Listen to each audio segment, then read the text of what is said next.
So you just bought a Hinge style release and now you need to know how to shoot it.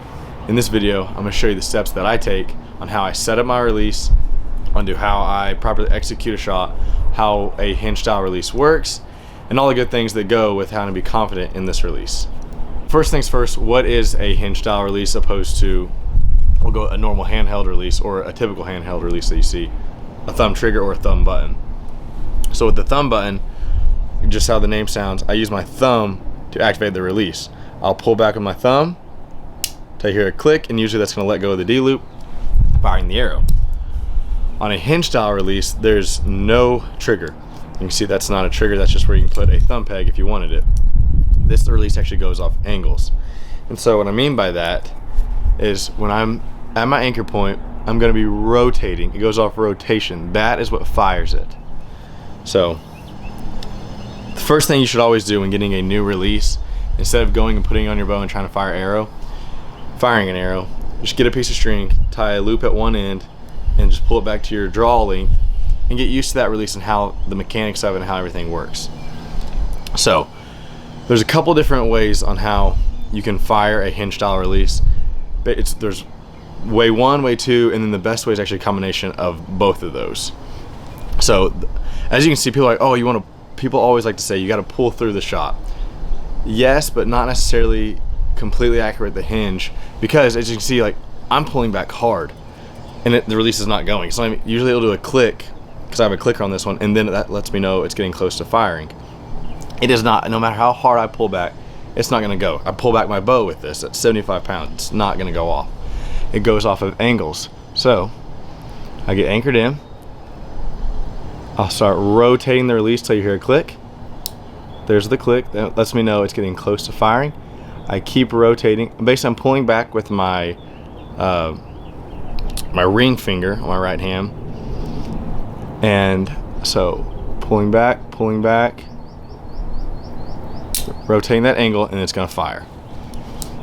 Now, when I said there's a couple different ways you can fire a Hinge release, here's what I'm going to show you, and then I'll show you the combination of basically one and two. Way one is to actually relax your hand. In both these ways, it's just kind of how it makes that angle when you're pulling back against it, or when you have tension on the release. Way one and two are basically doing the same thing. It's creating the rotation, and that's what's going to fire it. But the best way is a combination, so I want to break it down easy for you. Okay, so option one on how to shoot this release or activate it, we'll call it the relax method. So I'm going to hook onto my D loop on my string. I'm going to get comfy. Now with my pointer finger, I'm going to just start relaxing it, which means so when I have my bow in my hand, I'm pulling tension against the string. I'm not going to really pull back with my middle finger or my ring finger. I'm just going to take my thumb off, and I'm going to relax my ring finger. There's the click, and I'm not pulling through, I'm just relaxing my ring finger. And because I already have tension on the release from pulling back and holding that weight on at draw, I'm essentially still pulling back with these two fingers, with these two on the release, but because I'm relaxing it, my pointer finger, it makes this rotation happen, which is how you fire a Hinge release, is with rotation. That brings me to option two, how you fire the release. And these are very small movements, especially once you set your release pretty light, but you'll feel it a lot more when you're actually at full draw than you will seeing it in a video. That's why I recommend getting a piece of string and feel it and learn what works best for you. Option two, now instead of really relaxing my pointer finger, I'm going to really pull through with my middle finger, and especially my last finger on the release, especially this one, my ring finger. Put it back on my D loop, or my May D loop. Now I'm pulling through with my last two fingers. There's the click, bam, and it's gonna fire. Now that might work just that way for some people because you are essentially pulling through the shot, but I've noticed that especially at like longer ranges or a smaller target, I feel like I'm pulling through, and the release just takes forever to go off, and I'm like, I've been pulling so hard against it, but sometimes I've been let down because like I'm shaking so bad now. I've held the shot for 15 seconds, so That's why I don't recommend just using option 1 or option 2. The best way to fire a hinge release is a combination of both of them. So simultaneously as I am relaxing my finger, my ring finger, I'm also pulling through. That's going to create an angle to go faster, go sharper, and it's actually, in me, especially when you get used to it, it's more controllable. I can keep doing that, and bam, immediately stop it if I need to. That's why I love to hunt with this release. If I'm drawn back on an animal and all of a sudden, you know, he's broadside, I'm executing my shot, I'm doing the rotation, I'm pulling through, I'm relaxing, and all of a sudden that animal's not broadside anymore, I can immediately stop the process exactly where I'm at. I can stop right there, I'm like, okay, let me hold. Even after I've already hit the click. If I hit the click and then he turns, I'll hold it. When he comes back, just continue the process. Boom. Let me show you what that looks like. So I get my anchor point. Okay. Bam, there's the click. See how it's a lot faster and it looks a lot smoother because I'm doing both. I'm relaxing my hand while pulling through. Now, how do I set up my hinge release? There's a couple different ways.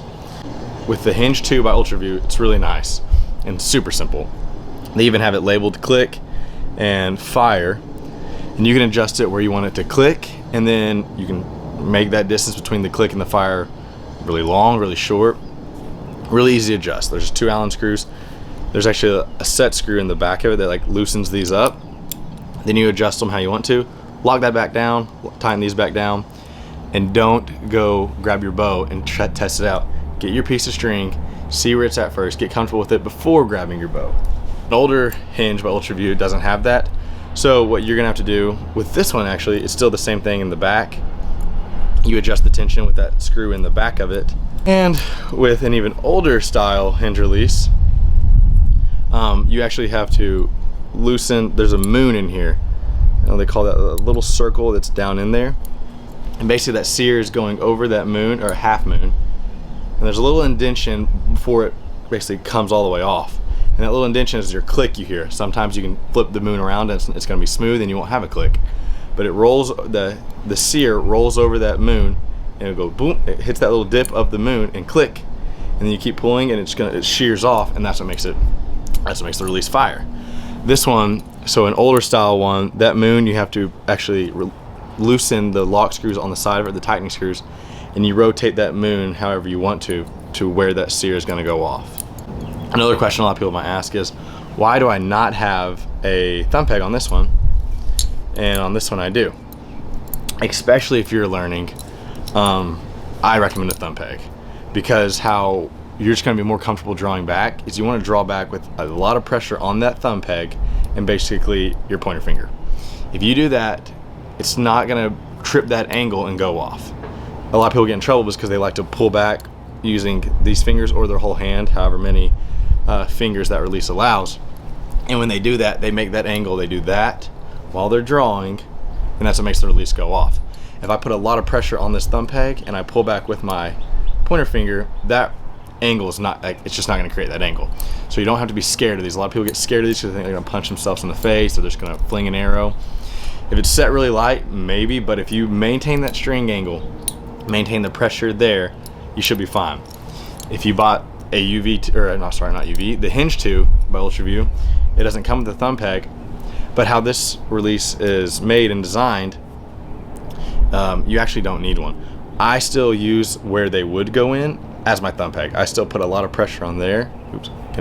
I still put a lot of pressure on this area right here and still draw back with my pointer finger and my thumb still. When I'm at my anchor point, then I take my thumb off. And usually when I take my thumb off, most of the time it's gonna click, or the click is not far behind.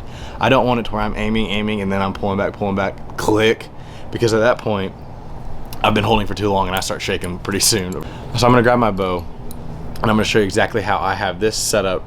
So, I'm gonna draw back. See in the video? Yeah, I'm aiming straight down, so I'm at anchor, my thumb comes off. There's the click. And shot execution. They're super simple, but just you gotta practice with it. Practice with the string until you are super comfortable with the string, then go grab your bow. Then you can make fine-tune adjustments on how you like your setup to be made. If it's your first time with a hinge release, I do not recommend you making it super light or really sensitive. That's just going to cause bad form problems down the line, a greater chance of you accidentally drawing back and letting it go.